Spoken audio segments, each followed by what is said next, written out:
Morning. Am I audible to you guys?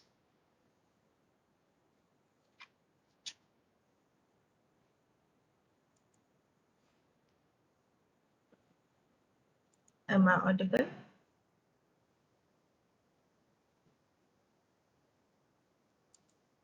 Okay. So today we will see reasoning part. Okay. In last class, I just started types of reasoning.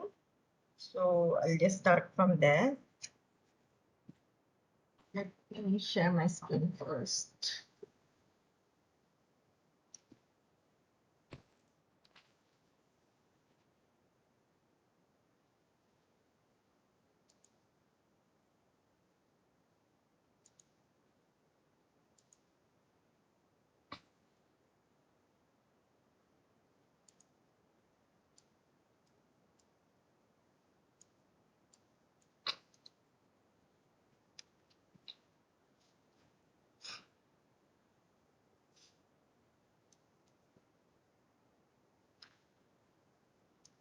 Reasoning. So what is reasoning?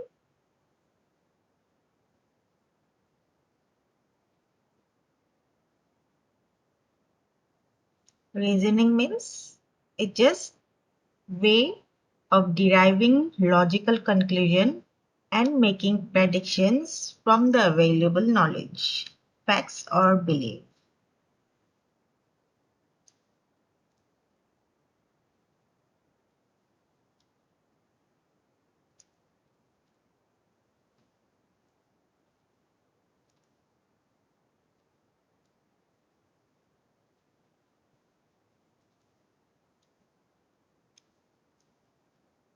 And making predictions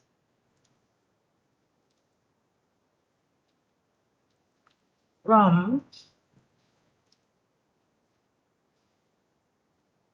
available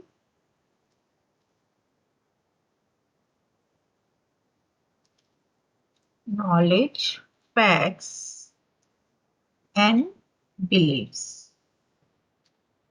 So just like we human uh, process our knowledge and try to find out some information, or we try to find or understand something about the world with the help of reasoning, same way we also try to provide the same reasoning capacity to our intelligent agent. Okay, so reasoning is just a way to infer facts from the existing data. Okay, is the general process of thinking rationally to find a valid conclusions. Okay, and it just like human, it helps machines to think rationally. Okay, it's more like rational thinking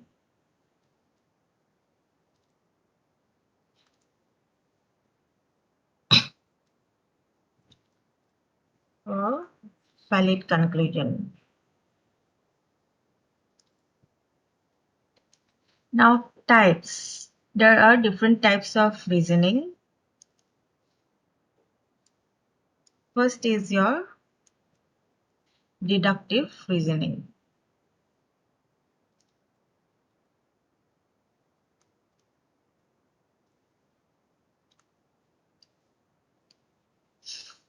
So deductive reasoning means it simply try to deduce new information from logically related known information. Okay, deduce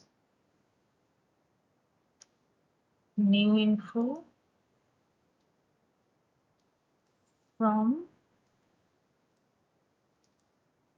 logically related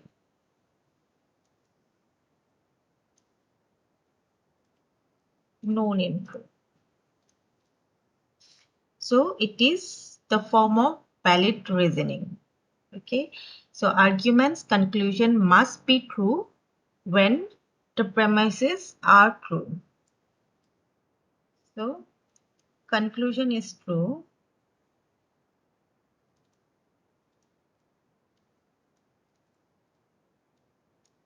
if premises are true.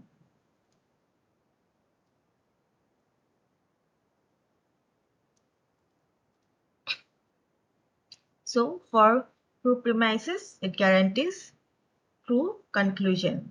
Okay. So deductive reasoning mostly starts from your general premises to specific conclusion. Okay. For example, you can think you have premise one, all human eats vegetables. Then we have second fact or knowledge, which means Jane eats vegetables or Jane is human. Okay. So if we have two known facts, eats, all human eat vegetables and Jane is human. So the conclusion we can say what? Jane eats vegetables. This is just the normal way how we use our, we deduce something, right? So it's the same thing. If both are correct, then you can just conclude the true fact. The second one is inductive reasoning.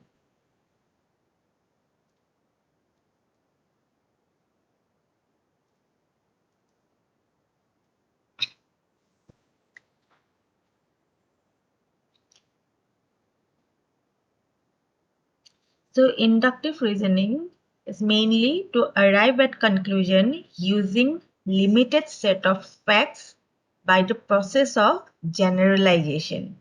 So it mainly starts with the series of specific facts to reach to a general conclusion. Okay.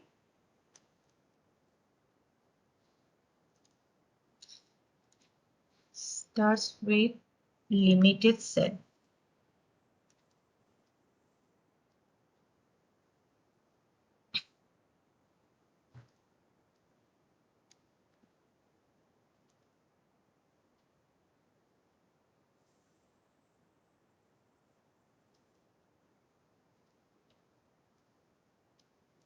To reach general conclusion.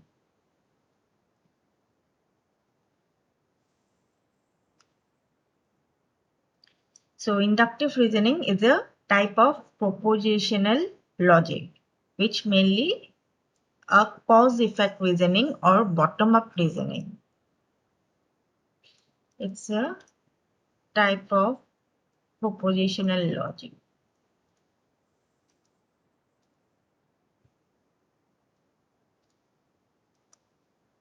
Okay. Propositional logic means, since propositional logic, remember, it's mainly if then else rule. Therefore, it's also a cause-effect reasoning.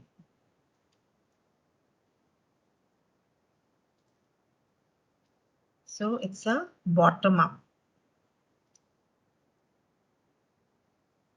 So here we mainly use historical data or various premises to generate a generic rule which will support the conclusion. Okay. So example,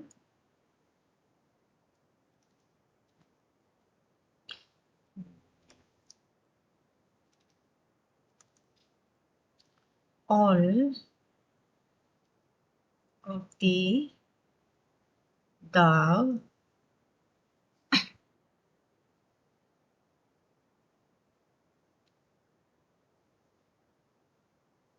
we have seen in the zoo are white. Okay. You can just place anything. You can place dove, rabbit, anything. It's just the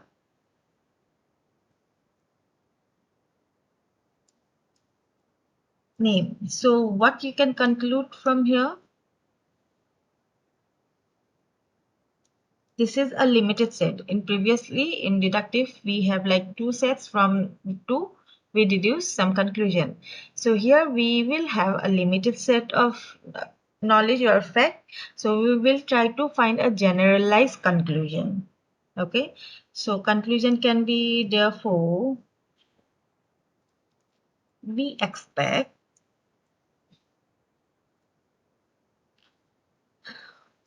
all the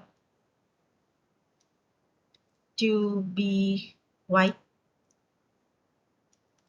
right? So whatever thing you have seen here, you can just generalize that. Okay, in zoo, I have seen all elephants black. So I can conclude just all elephants are black, but that might not be true. Like in case of, take just other example, rabbit or pigeon or anything. There are different colors, but you have seen only a particular type of color.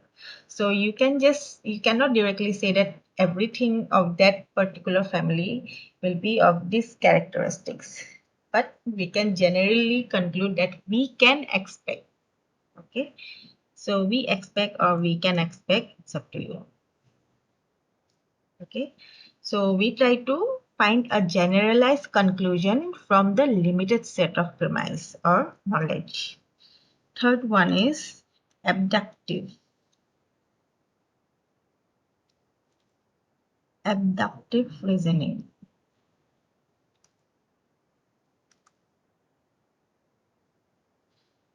So here it starts with single or multiple observations, then seeks to find the most likely explanations or conclusion for the observation. So it's more like an extension of deductive reasoning.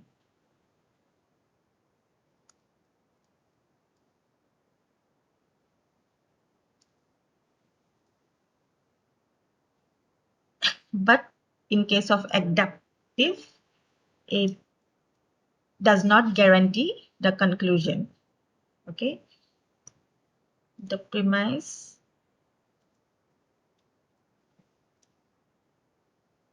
doesn't guarantee conclusion. But in case of inductive, remember, it guarantees a true conclusion if all your premises are true. Okay, here it's not the case, even though it's just extension of deductive reasoning. So it starts with single or multiple facts or observation.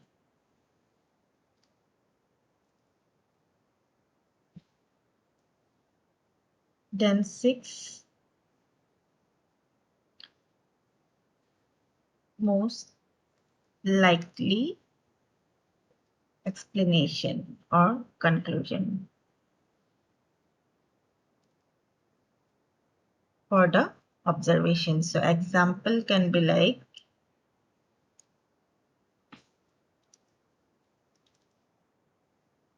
it's more like implications. Here we say it's implications. Okay. So you can say cricket ground is wet if it is raining.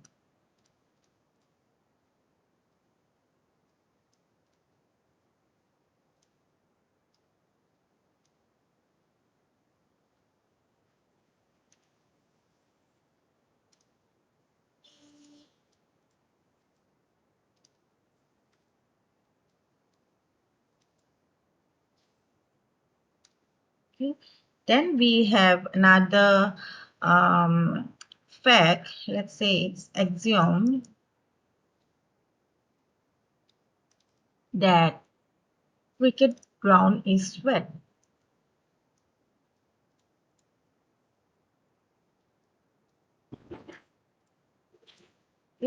So these are the two informations premises we have. Cricket ground is wet. If it is raining, then second part we have if the cricket ground is wet. So what can be the conclusion here? Conclusion is it is raining, right? So first fact we have ground is wet if it is raining. Second we have ground is wet. So normal reasoning, just it is raining. Okay.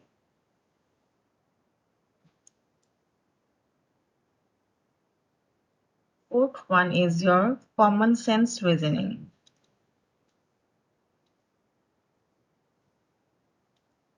Common sense.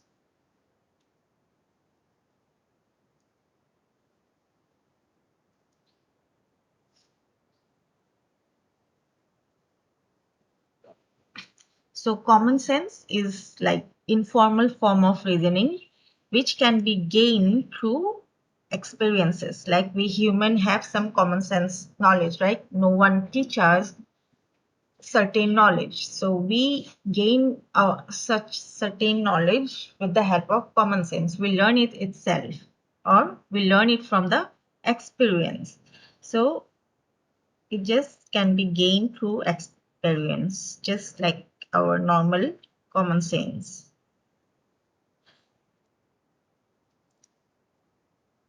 Can be gained through experiences. So when you build design a intelligent agents, it will try to experience different things. You will just ask it to do so many things. So over the time, from the experience, it will generate its common sense reasoning. Okay. Just like common sense reasoning stimulates the human ability to make presumptions about events which occur on every day. So similarly, it also helps, the same process is used for the intelligent agents too. So basically for your common sense reasoning, we need a good judgment rather than exact logic or operates on heuristic knowledge.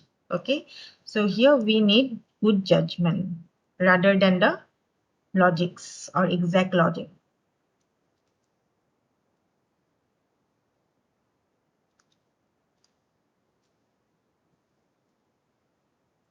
Rather than exact logic. Okay, and operates on heuristic knowledge.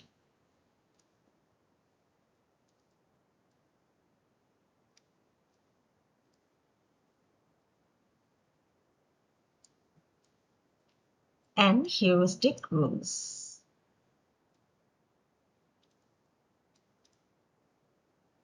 Okay, so example can be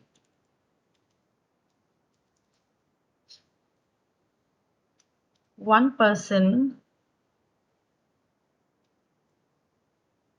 can be at one place at a time.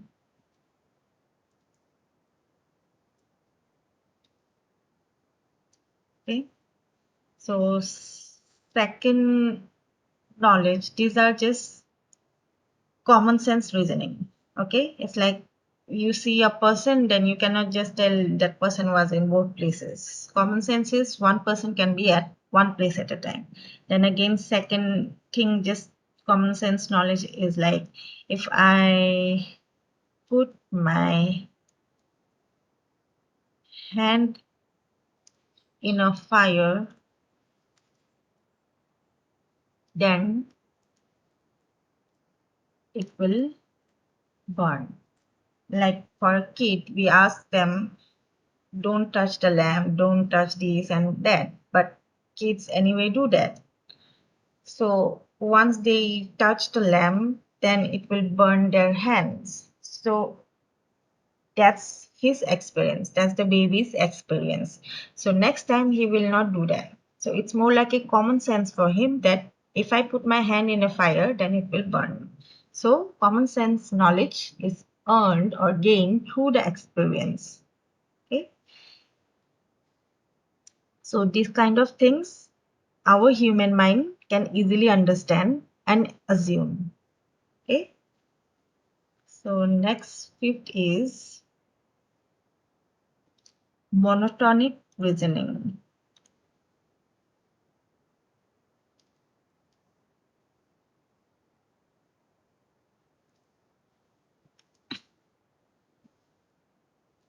So monotonic reasoning means once we conclude something, once we have a conclusion, then it will remain the same even if we add some other information to the existing information in our knowledge base. Okay, so adding knowledge will not decrease the set of prepositions that can be derived. So conclusion will remain same.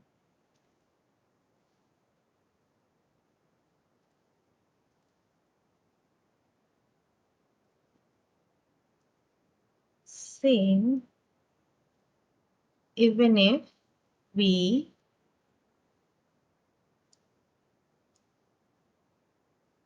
add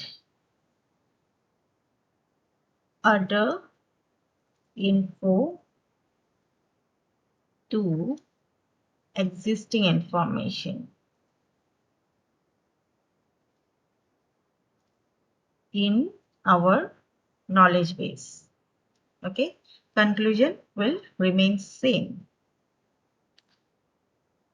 So to solve a monotonic problems, we can derive the valid conclusion from the available facts only, and it will not be affected by the new facts. So valid conclusion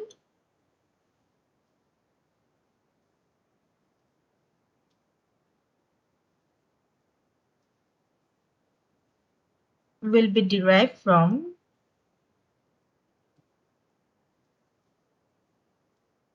available facts only.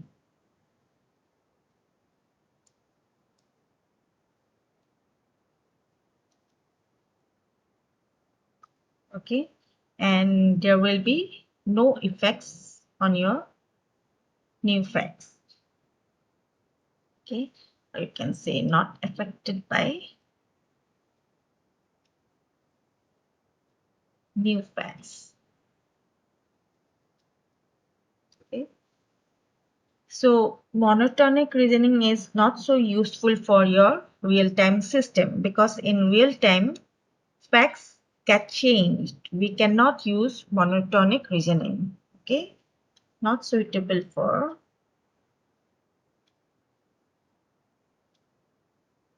real life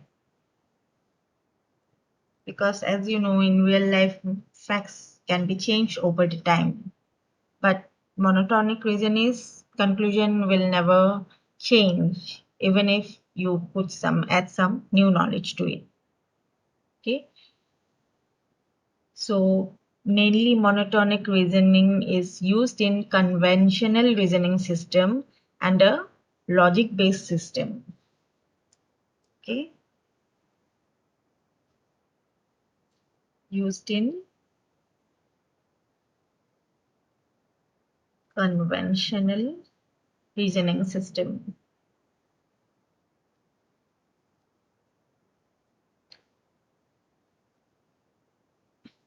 And your logic based system.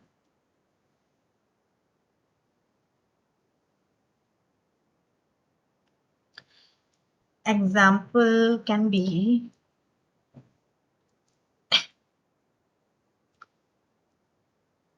Earth revolves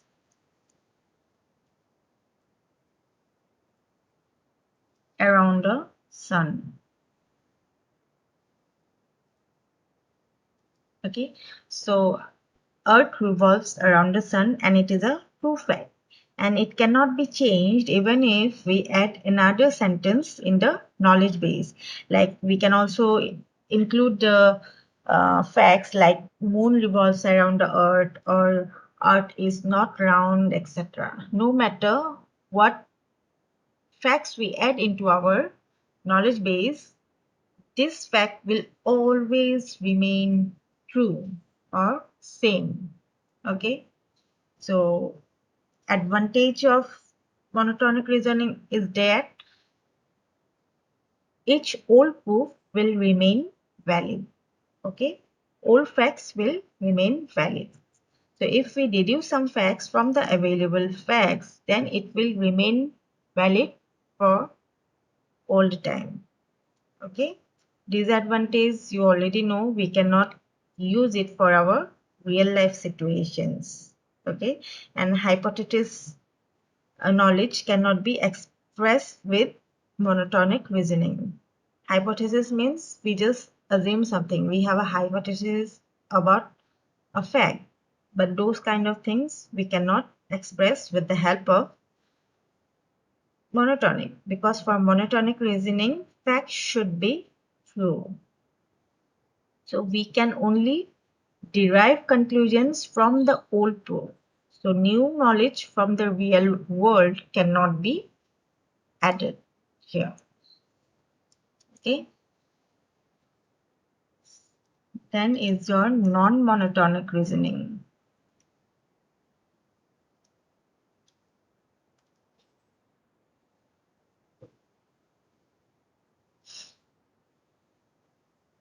So here some conclusions may be invalidated if we add some more information to our knowledge base. Okay, it's just opposite of your knowledge base. Monotonic. In monotonic, your conclusion will always remain same or true no matter what additional information you add to your knowledge base. But here, some conclusion you can just change it later if your new facts say so. Okay, some conclusions may be invalidated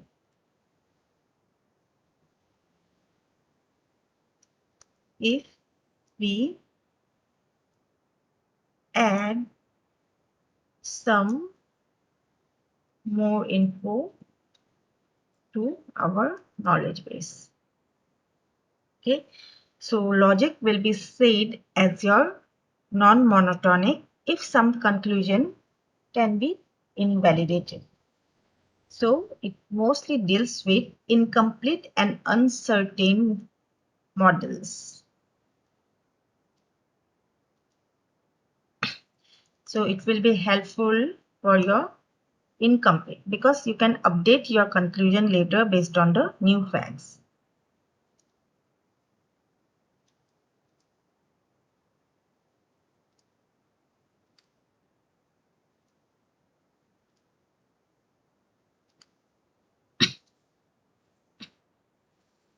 So our human perceptions for various things in our daily life is a general example of non-monotonic reasoning. What we do, we know certain facts, then we just deduce something from the available knowledge we have.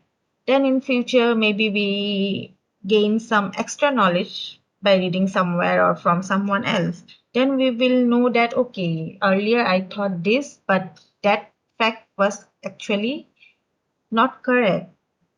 Means I was wrong all the time. So based on the new facts, I can just update my knowledge. Human perceptions are the very basic example of non-monotonic reasoning. Example can be like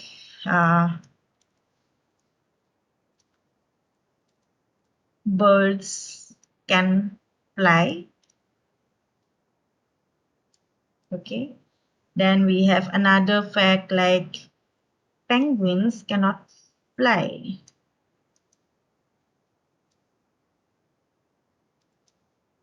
Cannot fly.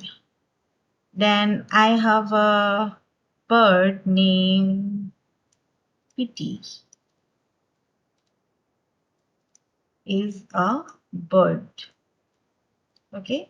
So from here, I can conclude that Pitty can fly, right? The conclusion I can make here is PT can fly. Okay. Now, if I add additional information that PT is penguin.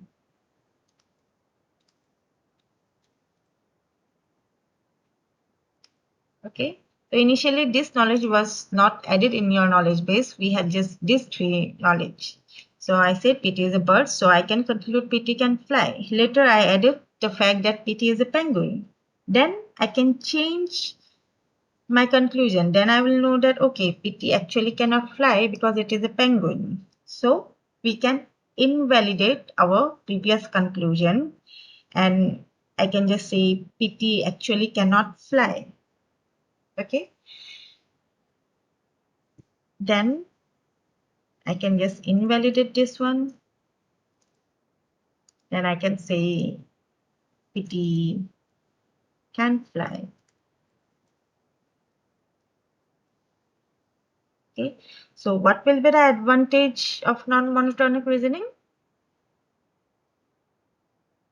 It is applicable for our real world system. Okay. We can choose probabilistic facts or we can make assumptions. So non-monotonic reasoning is more useful or applicable to our real life scenarios. What could be the possible disadvantage of this one?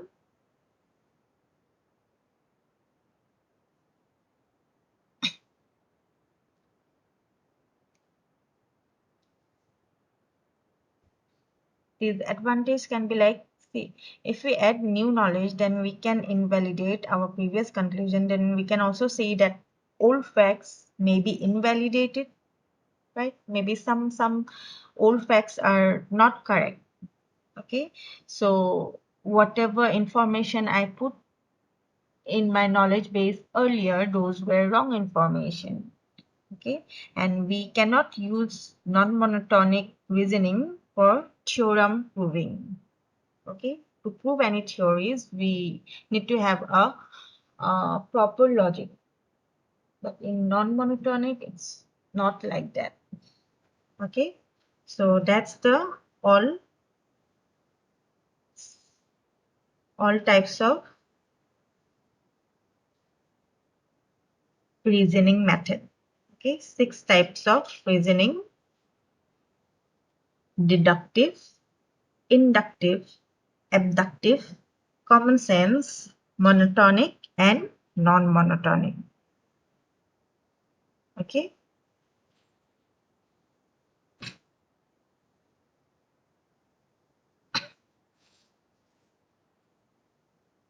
So next, I think this is clear. This is something this you can just theoretical read. So next thing I want to mention is the probabilistic reasoning.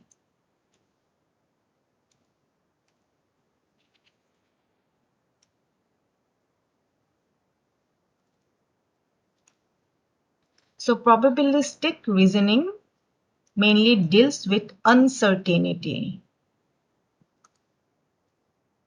So till now we have learned knowledge representation using your first order logic or propositional logic with certainty. Means we were sure about the predicates. Okay. So with the help of first order logic and propositional logic, we can write something like A implies B. That means both A can be true or B can be true. But there might be various situations where situations are not certain. Those are uncertainty. Okay. So to represent uncertain knowledge, we are not sure whether the predicates will be easy to represent or not. Okay, all the predicates like propositional logic, first order logic, those are not suitable for uncertain reasoning or the probabilistic reasoning. Okay, so cause of uncertainty, what can be the possible scenario in case of our real life? Uncertainty can occur because of the experimental error. There can be like equipment's fault, maybe the source was wrong, like that. Okay. So probabilistic reasoning is a way of knowledge representation where we apply the concept of probability to indicate the uncertainty in knowledge. Suppose when we diagnose some disease, we cannot just directly say, okay, this person may have flu or this person does not have flu. It's like there will be like probability 50-50%, 40-20%. So those are not certain. We cannot certainly say that this person has COVID. You just take any disease or anything in our life. Okay. So for the probabilistic reasons, we have two main things. Okay, we use mainly Bayes rule. Okay, or Bayes statistics. Okay, so to know about the probability, I guess you guys already aware of the probabilistic mathematics. Okay, so probability, how we find the probability?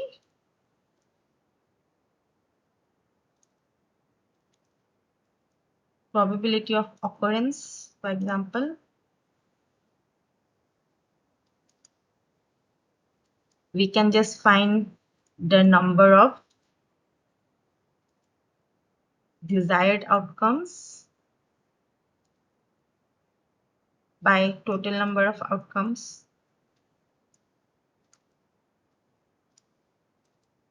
So this is the basic formula to find any probability of an event, whether it will occur or not.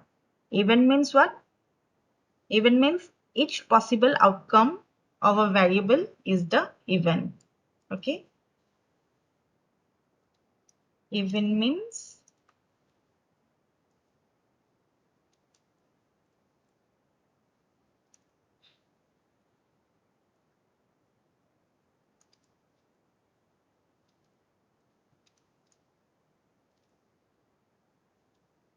okay. Then we have different terms involved with our probabilistic mathematics, like uh, random variable, sample space, then prior probability, posterior probability. Then the main important thing is Bayes theorem, is the conditional probability. Remember, for the conditional probability,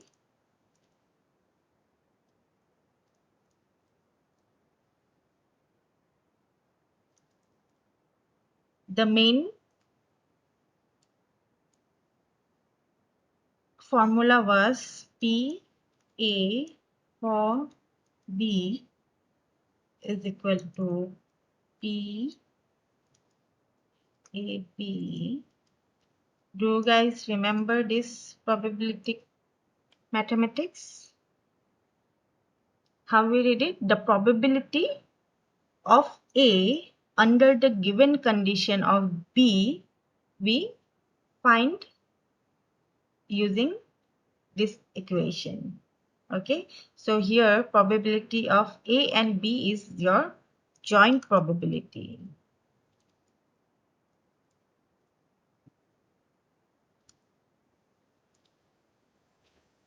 Okay, and PB is your marginal probability.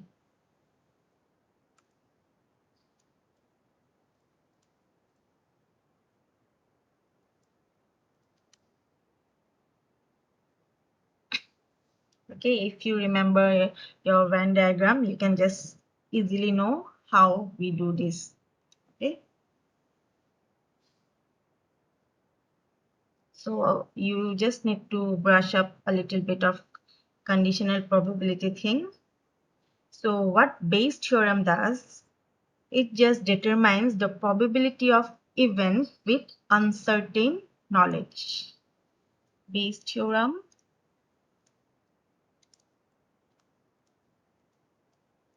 determines the probability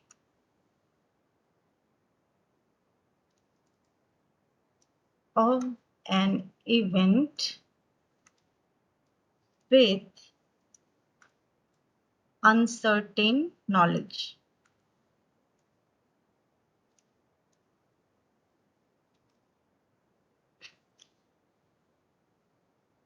Okay, so Bayes theorem was named after your British mathematician Thomas Bay. So Bayes theorem you can just represent with the help of this equation. Okay, Bayes theorem is probability of A is based on your joint probability. Okay, it's same. Okay, conditional probability equal to B is P conditional A, P marginal of A, and P B. Okay, this is your Bayes rule.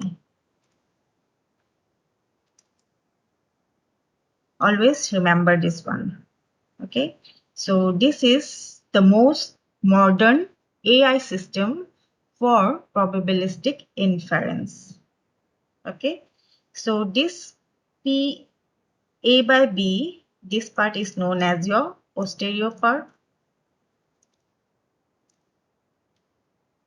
Okay, or you can also say the probability of hypothesis A when we have the evidence of occurring B. So it's a joint probability.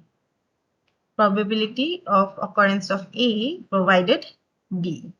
Okay, and B by A, this portion is called your likelihood.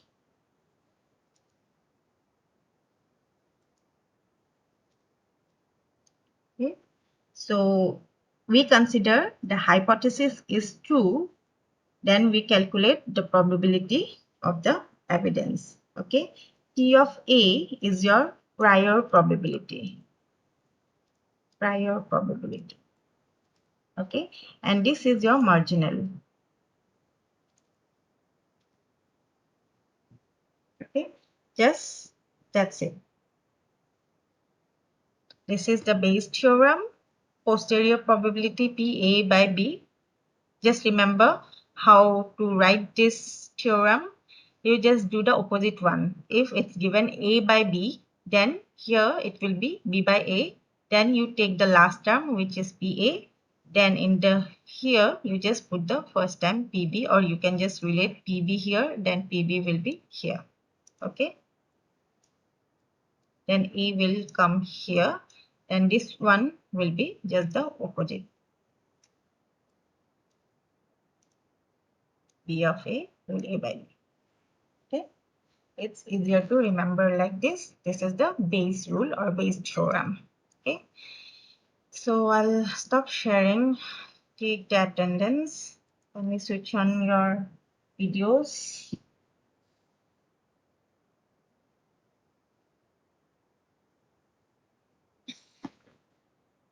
Present, ma'am. Present.